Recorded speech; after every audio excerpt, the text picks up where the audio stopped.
आपने सर जो आज स्पीच सुनी, आपका इस पे एनालिसिस क्या है सर?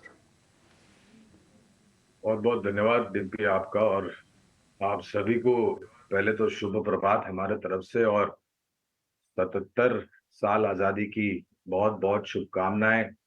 ईटी नाउ स्वदेश के दर्शकों को, आपको, आपकी टीम को, मंच पर उपस्थित सभी महान भावुकों को हमारे तरफ से 77 साल आजादी की बहुत बहुत शुभकामनाएं।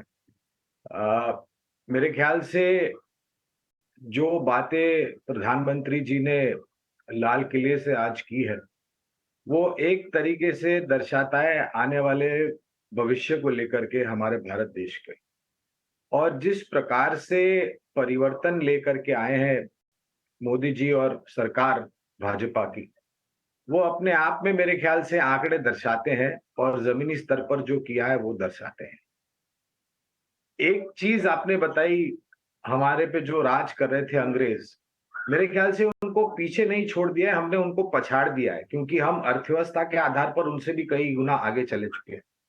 और वहां पर जो परिस्थिति और हमारे भारत देश में जो परिस्थिति है, उसमें बहुत बड़ा अंतर है। हमारे यहाँ पर महंगाई को लेकर के इतनी चिंता नहीं, ब्याज दरों को लेकर के स्थिरता है, विकास दर हमारी स्थिर स्तर पर है और आगे बढ़ने की उम्मीद है।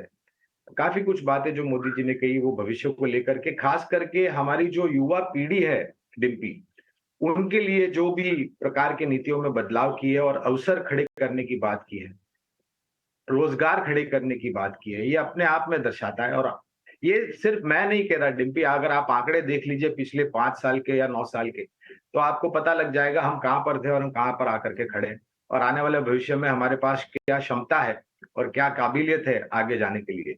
एक चीज का जो मुझे दुख होता है कभी कभी डिम्पी, वो है कि हमें खुद को यकीन नहीं है कि हम ये कर सकते हैं। चाहे वो आप अर्थव्यवस्था को लेकर लीजिए, चाहे वो सरकार की नीतियों को ले लीजिए, या फिर शेयर बाजार का जो स्तर है वो ले लीजिए।